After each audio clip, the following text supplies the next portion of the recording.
The average cost of household food basket, or the household food basket as a whole across South Africa, has increased by 10% over the past 12 months. That's according to the Pietermaritzburg Economic Justice and Dignity Group. It's added that the food price spikes indicate that households are enduring great hardship, which requires, in fact, the government's intervention. With the repo rate then today announced it's risen by 25 basis points to 3.75%. How will all of this affect people who are already hard-pressed and stretching really the last of their rand, not just to pay off debt, but to feed their families? Mervyn Abrahams is Program Coordinator at the Pietermaritzburg Economic Justice and Dignity Group and is our guest on In Focus tonight. Mervyn, always good to speak to you. Unfortunately, it's never great news. Can I get your reaction first to today's rates announcement? So good evening, Timberkelley, and good evening to all your viewers. The Pietermaritzburg Economic Justice and Dignity Group is extremely disappointed that the Reserve Bank has increased the repo rate at this particular moment in our history, precisely because the interest rate was brought lower on the back of the COVID-19 pandemic, which of course devastated our economy, and we have not yet recovered from that devastation. And so to increase interest rates at this particular point, we thought was a mistake.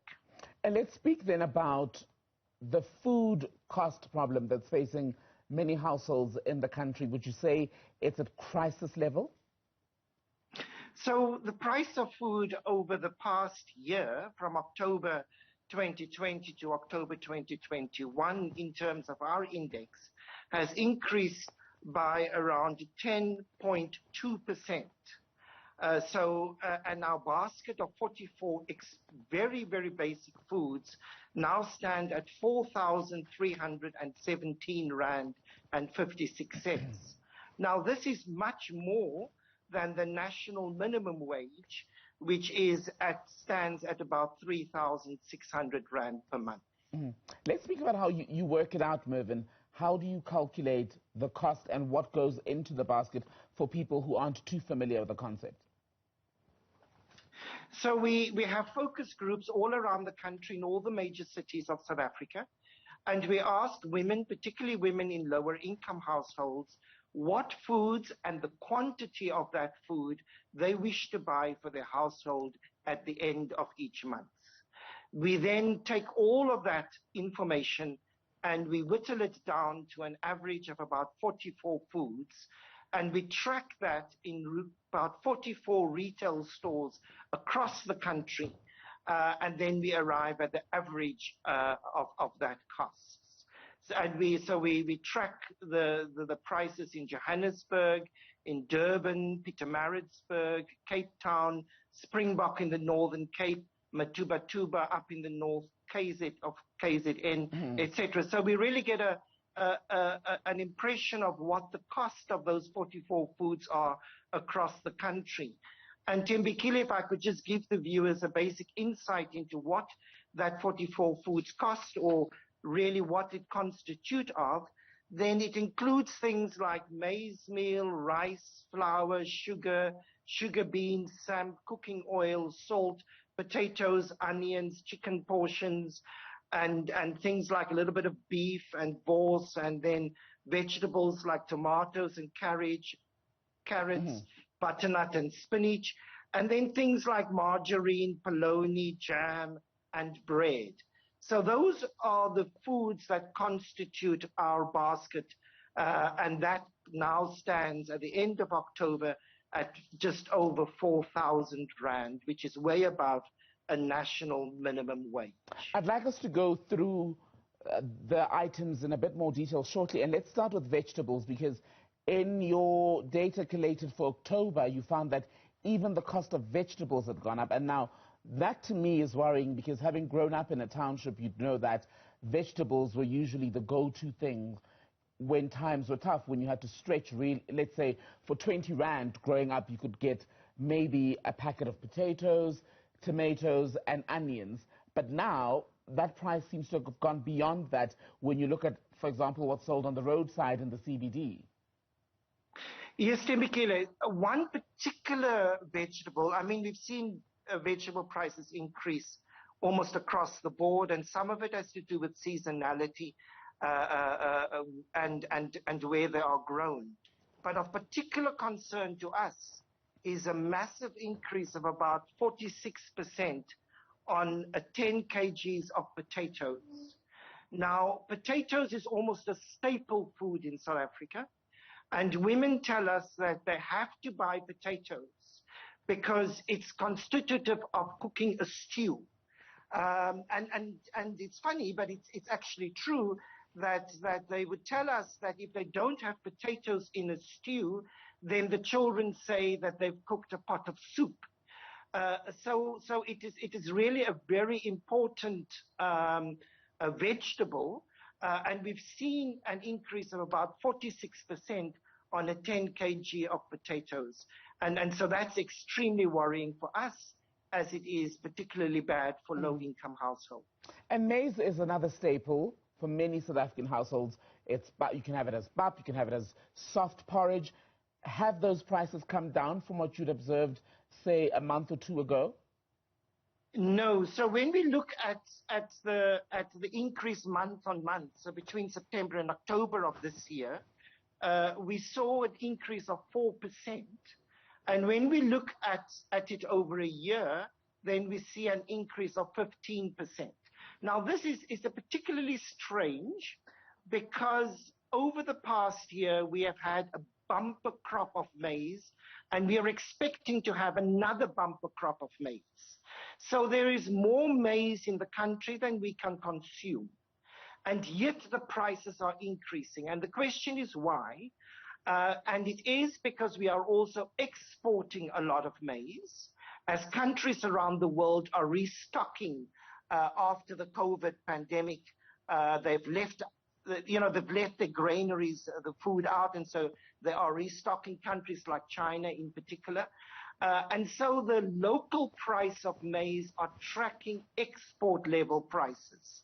And so even though we have a bumper crop, we still have quite expensive and increasing cost of maize prices. And Mervyn, for organizations such as yourself that track really the suffering of the poorest among South African society, be it from the pressure that comes from food prices and the rest of it, what are you able to take this data and use it for, especially as far as fighting the cause for the people who are at the receiving end of these escalating prices? So we look at Timberkelley, we look at what are the causes, because, I mean, we have to start tackling the causes of these increasing food prices. And a major cause of the increasing prices is the almost collapse of Eskom and the massive electricity tariffs that we are seeing. So this year across the country, we paid something like 14% increase in electricity. Households require electricity to cook food, so electricity is essential. So when the electricity prices increase by 15%, that means there is less money for other items in the family budget. And the result of that is that then the families have less money to spend on food. We also have extremely low wages in this country. When we look at the national minimum wage of about 3,600 per month, and knowing that about 40% of South African workers earn at that level, and we have extremely high electricity prices, petrol prices, transport prices. Households somehow have to provide for these essential services, and so cut back on the amount of food that they can afford, and at the same time the food price is increasing. And it is precisely for that reason also that we are against the increase in the interest rates today. Because if the interest rate increase had led to a strengthening of the rand, then it could have helped. But in fact, after the governor announced the 25 basis point increase, the rand lost against the dollar.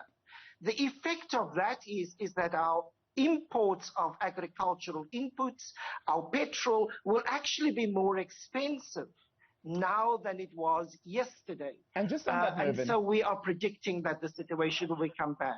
You talk about petrol, but when you were speaking about the cost of electricity, the tariffs that went up earlier this year, I couldn't help but think back to the fuel price announcement announced recently. For people who electricity has become too expensive to use for cooking, especially because some of the meals take so long to prepare, people then in poorer households would have relied on paraffin stoves, but that too has gone up by R1.45 a litre, and there's nowhere to turn to. Exactly. And so the only alternative, and in fact people are doing that now in low-income areas, is to go back to using wood to cook meals. And we know that that leads to also massive health problems in the future, particularly for children. So the situation looks very dire, and our expectation is that it would increase for the next 2 or 3 months. Do you think the permanent introduction, as has been lobbied for, of a basic income grant is more urgent than ever? Exactly. It is absolutely urgent now, and the country will have to prioritize how it implements such a policy. Precisely because we have an unemployment situation of almost 50% of the population, and it of course is much higher in the black community. So without any prospects of job creation, with no savings in the country really that we can draw from, we're going to have to find a way of putting money into people's pockets so that through spending we can create some kind of economic activity. And we believe that a basic income grant set at a reasonable rand level can achieve that. Mervyn Abrahams, good to speak to you, sir. Thank you for your time tonight. Thank you. Mervyn Abrahams is the program coordinator at the Pietermaritzburg Economic Justice and Dignity Group, speaking to us from KZN tonight.